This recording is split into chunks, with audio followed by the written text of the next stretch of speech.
¿Con qué mano te manejas mejor?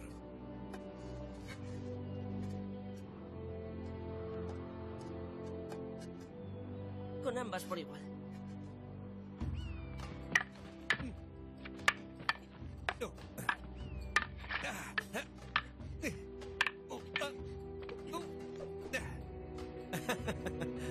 Hermano Gilbert, ¿por qué lucháis tan bien?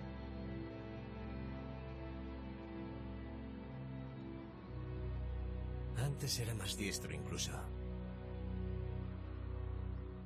Otra vez. Vamos.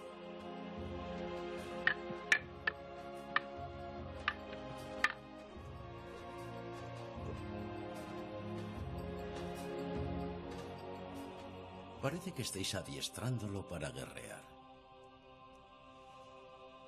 ¿Estáis seguro de lo que hacéis? Yo no. Yo sencillamente perfecciono cualidades que Dios le ha dado. Dudaba que estuvieses listo. Pero sí, lo estás. Debes seguir los designios de Dios. El hermano Gilbert y yo hemos hablado y hemos adoptado una decisión.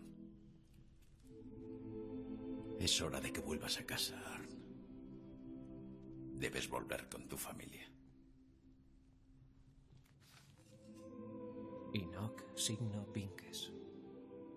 Bajo el poder de este signo vencerás. Antes de llegar aquí, a este apacible monasterio, serví en otra orden. Un ejército sagrado. La Orden del Temple.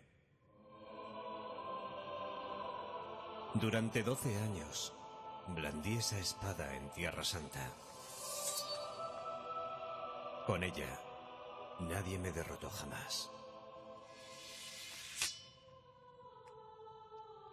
Nunca hagas uso de ella por ira ni por codicia. Ha de servir a una sola causa, Dios.